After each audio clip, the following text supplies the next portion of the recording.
राज्य सरकार ने उत्तर प्रदेश में रोहिंग्या और बांग्लादेशी नागरिकों की पहचान करने के लिए एक बड़ा अभियान चलाने के निर्देश दिए हैं। खासकर तराई बेल्ट में कहा गया है कि बरेली, पीलीभीत, बदायूं और शाहजहांपुर के अधिकारी अपने अपने क्षेत्र में गैर कानूनी तरीके से रह रहे रोहिंग्या और बांग्लादेशी नागरिकों की पहचान को लेकर सर्च अभियान चलाएं। दिलचस्प बात यह है कि इसके लिए दूसरे राज्यों से भाषा विशेषज्ञ भी बुलाए जाएंगे, जो भाषा के आधार पर घुसपैठियों की पहचान में मदद करेंगे। पिछले दिनों मुख्यमंत्री ने घुसपैठियों की तलाश करके उन्हें वापस भेजने का निर्देश दिया था। पहचान का सत्यापन होने तक उन्हें जिला स्तर पर अस्थायी हिरासत केंद्र में रखने को कहा था। जिलाधिकारियों को अस्थायी हिरासत केंद्र बनाने और तैयारियां तेज करने के निर्देश भी दिए गए थे। ताजा निर्देश इसी के अनुपालन में जारी हुए हैं।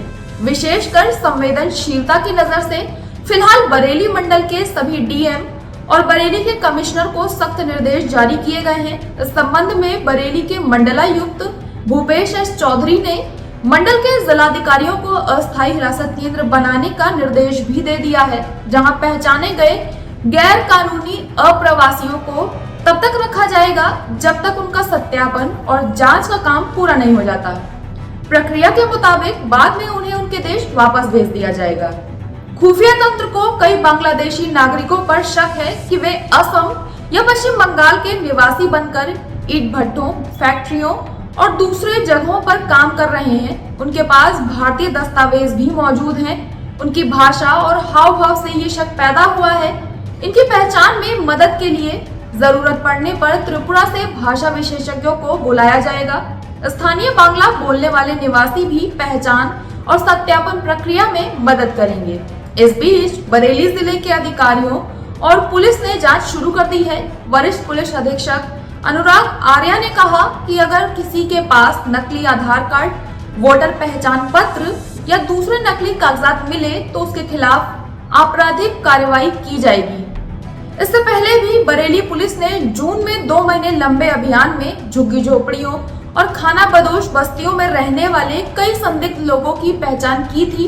पुलिस के अनुसार जिले में 10 से ज्यादा बांग्लादेशी नागरिकों के गैर कानूनी तरीके से रहने की पुष्टि हुई थी। इनमें से कईयों की गिरफ्तारी भी की गई थी।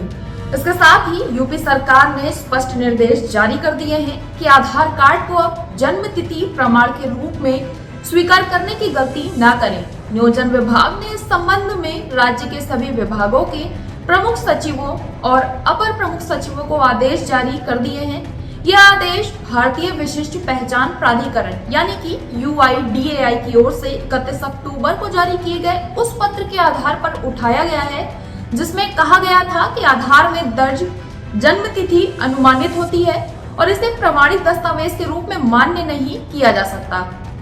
दरअसल नियोजन विभाग के विशेष सचिव अमित सिंह की ओर से जारी शासनादेश में स्पष्ट किया गया है कि UIDAI की ओर से गाइडलाइन के बावजूद राज्य के कई विभाग अभी भी आधार कार्ड को जन्म तिथि प्रमाण के रूप में स्वीकार कर रहे थे।